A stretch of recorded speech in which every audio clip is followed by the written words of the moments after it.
Students. तो chapter number 15 our environment जो है हमारा, उसको हम लोग फिर कंटिन्यू करते हैं इस वीडियो में। लेक्चर नंबर 3 होगा और इसमें हम लोग बायो मैग्नीफिकेशन के बारे में समझेंगे।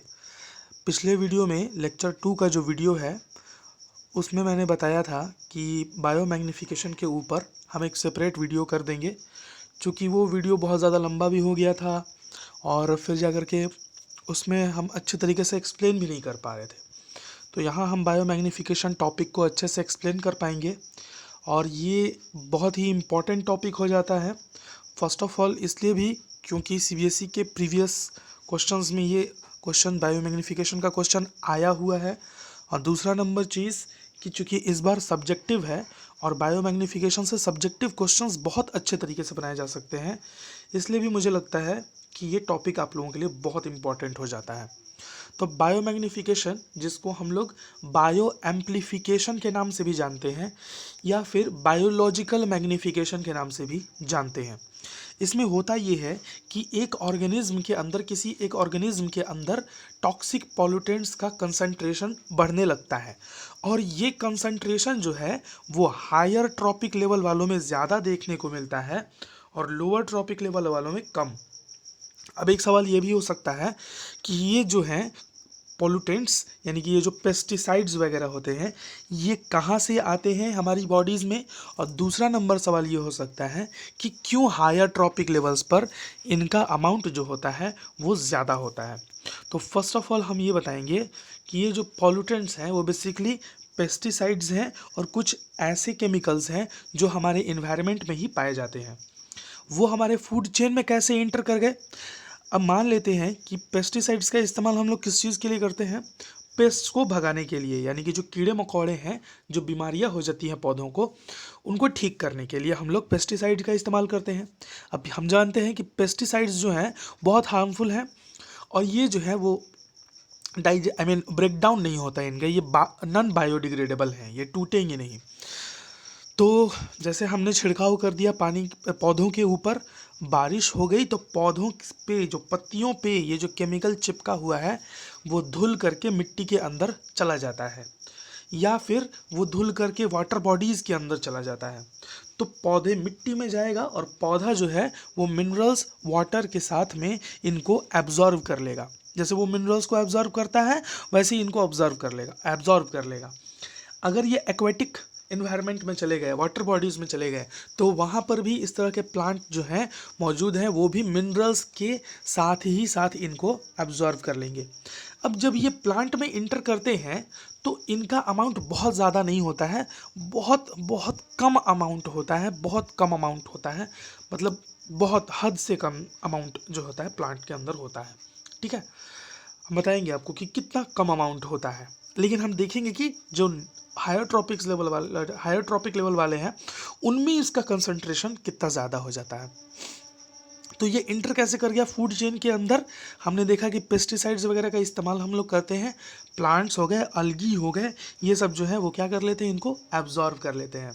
दूसरा नंबर ये है, एक तो देखो पहला नंबर चीज़ ये है कि परसिस्ट कर जाता है।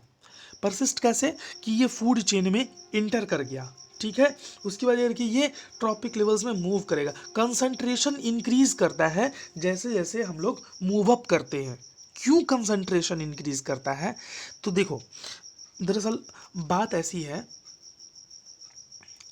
जैसे यहाँ पर एक एग्जांपल से हम लोग उसको पहले समझ लेते हैं, फिर जाकर के वो हम जो सवाल पूछे हैं कि कंसंट्रेशन क्यों इंक्रीज कर जाता है, और लास्ट पॉइंट जो मैंने लिखा है वाटर इनसॉल्युबिलिटी, उसका भी हम जवाब देंगे। तो पहले ये पॉइंट है कि हम लोग देखो, सबसे पहले तो इसको हम लोग मीज़र कैसे करेंगे, तो इसको करेंगे मीज़र पीपीएम में, पार्ट्स पर मिलियन। कहने का मतलब ये है कि 1 मिलियन में कितने पार्ट्स होंगे इन पार्टिकल्स के। तो अलगी में ये देखो, हम सबसे नीचे कॉर्नर में देखो, वहाँ अलगी में 2x बनाए हैं, उसके बाद जू प्लैंकटन है उसमें 5x है, फिर स्मॉल फिश है उसमें नंबर्स बढ़ रहा है, कंसंट्रेशन बढ़ रहा है, लार्ज फिश में कंसंट्रेशन और बढ़ गया, और ह्यूमंस में वो कंसंट्रेशन हाईएस्ट है। तो हायर ट्रॉपिक लेवल पर ये कंसंट्रेशन ज़्यादा मिलता है देखने को। एक्स जो है वो बेसिकली डीडीटी का कंसंट्रेशन है। डीडीटी तुमको मालूम होगा कि एक तरह का पेस्टिसाइड है जो कि पौधे के ऊपर छिड़का जाता है।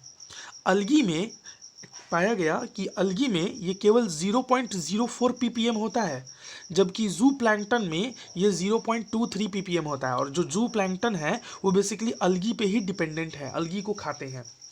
तो हुआ ये कि देखो, जू प्लैंकटन को एनर्जी ज़्यादा चाहिए और अलगी जो है सनलाइट से जितना एनर्जी लिया है, तो सनलाइट से केवल 1% ही एनर्जी लिया है अलगी, और अलगी केवल 10% ही एनर्जी दे रहा है जू प्लैंकटन को। तो जू प्लैंकटन्स को बहुत सारे अलगीज खाने पड़ेंगे। उसी प्रकार से स्मॉल फिशेस को भी एनर्जी चाहिए, तो उसको भी बहुत सारे जू प्लैंकटन्स खाने होंगे। उसके बाद अगर के ह्यूमंस जो हैं, अगर उनको एनर्जी चाहिए तो उनको भी बहुत सारे लार्ज फिशेस खाने होंगे। और वो अब तुम ही इमेजिन करो, सोचो जरा कि तुम अपने लाइफ में कितनी बार मछली खाते हो। कितनी बार मछली खाते हो? बहुत बार, है ना, अनगिनत बार तुम लोग मछलियाँ खाते हो। और भी बहुत सारी चीज़ें हम लोग खा रहे हैं, तो उनके साथ कुछ ना कुछ अमाउंट में वो कम आते जाता है। कंसंट्रेशन कैसे बढ़ता है? तो देखो, कंसंट्रेशन पहला तो ये इस वजह से बढ़ रहा है क्योंकि हम ज़्यादा से ज़्यादा उन अमाउंट को खा रहे हैं, उन फूड मटेरियल्स को खा रहे हैं। जैसे अगर हम ह्यूमंस हैं तो बहुत सारे फिशेस को खा जाएंगे, बहुत सारे जू प्लैंकटन्स को खा जाएंगे, है ना। तो इस वजह से भी कंसंट्रेशन बढ़ता है। दूसरा नंबर चीज़ ये है कि ये इनको फूड चेन से निकालना बड़ा मुश्किल का काम है। तो ये जिस भी ट्रॉपिक लेवल पर जाते हैं वहाँ ठहर जाते हैं, रुक जाते हैं, वहाँ से हटते ही नहीं हैं, वहाँ से रिमूव ही नहीं होते हैं। तो उसी के बारे में हम लोग यहाँ पर बात कर रहे थे कि एक तो कंसंट्रेशन बढ़ गया, एक दूसरे को खाने की वजह से, एक दूसरे को नहीं मतलब कि अपने से कम लोअर ट्रॉपिक लेवल वाले को खाने की वजह से इसका कंसंट्रेशन बढ़ गया।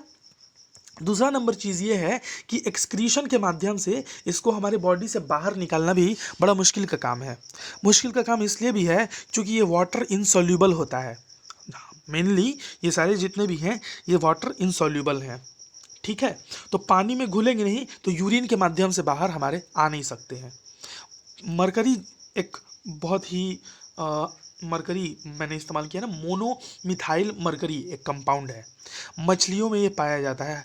और बड़ी मछलियों में आते आते इसका कंसंट्रेशन बहुत हाई हो जाता है, क्योंकि जितनी तेज़ी से ये हमारे बॉडी में, उनकी बॉडी में बिल्डअप हो रहा है, मोनोमिथाइल मरकरी जितनी तेज़ी से उनके बॉडी में एक्यूमुलेट हो रहा है, बहुत कम रेट से उनके बॉडी से वो बाहर निकल रहा होता है। एक्सक्रीशन का रेट बहुत कम होता है, तो कंसंट्रेशन बहुत हाई हो जाता है और अंततः मौत तय है उनकी, मरेंगे वो। अगर कंसंट्रेशन ज़्यादा हुआ तो मर जाएंगे वो, ठीक है। तो जो कुछ इंपॉर्टेंट केमिकल्स हैं जैसे कि डीडीटी है, फिर है HCB हेक्साक्लोरोबेंजीन, फिर है PCB, फिर है टॉक्साफिन और फिर है मोनोमिथाइल मरकरी। और मोनोमिथाइल मरकरी जो है वो फिशेस में मिलता है, पाया जाता है, मतलब कि उनके अंदर आ जाता है, ठीक है। तो फर्स्ट ऑफ ऑल तो ये हो गया कि लोअर ट्रॉपिक लेवल्स को खा रहे हैं और उनको ज़्यादा अमाउंट में खा रहे हैं, दैट्स वाई कंसंट्रेशन बढ़ रहा है। दूसरा चीज़ है, कंसंट्रेशन बढ़ने के पीछे दूसरा रीज़न ये है कि ये हमारे बॉडी में परसिस्ट कर रहे हैं, रुक रहा है, जल्दी रिमूव नहीं हो रहा है। और रिमूव ना होने का वजह ये है कि वाटर इनसॉल्यूबल है, मेनली ये वाटर इनसॉल्यूबल है। तो बायोमैग्नीफिकेशन का मतलब हमको समझ में आ गया कि जो भी पॉल्यूटेंट्स हैं जैसे कि पेस्टिसाइड्स वगैरह, वो ह्यूमन बॉडी में या किसी भी ऑर्गेनिज्म के बॉडी में जितना होना चाहिए उसके कंसंट्रेशन से ज़्यादा हो जाएगा। और ये हायर ट्रॉपिक लेवल में, फूड चेन में जैसे जैसे हायर लेवल पर जाएंगे सक्सेसिवली ये एक्यूमुलेट होगा। तो हमने बताया कि एक्यूमुलेशन का रीज़न पहला तो है कि बार बार ज़्यादा अमाउंट में खाएंगे, और दूसरा रीज़न ये है कि एक्सक्रीशन के माध्यम से बहुत कम अमाउंट में इनको हम लोग बाहर निकाल पाते हैं या नहीं ही निकाल पाते हैं। तो और क्यों नहीं निकाल पाते हैं एक्सक्रीशन के माध्यम से? क्योंकि एक्सक्रीशन का माध्यम हमारा यूरिन है, और यूरिन जो है उसके लिए इनका वाटर में घुलना, वाटर में सोल्यूबल होना ज़रूरी है, और वाटर इनसोल्यूबल होने की वजह से इनको हम लोग रिमूव नहीं कर पाते हैं, ठीक है। तो यही था हमारा बायोमैग्नीफिकेशन। नेक्स्ट जो टॉपिक्स हैं वो हम लेक्चर नंबर 4 में कवर करेंगे। सॉरी, ये हमारा लेक्चर नंबर 4 ही था और हम लोग लेक्चर नंबर 5 में कवर करेंगे, ठीक है। तो मिलते हैं हम लोग नेक्स्ट वीडियो में। सॉरी, ये वीडियो नंबर 4 है, लेक्चर नंबर 3 ही है। ओके। तो मिलते हैं हम लोग नेक्स्ट वीडियो में, तब तक के लिए गुड डे।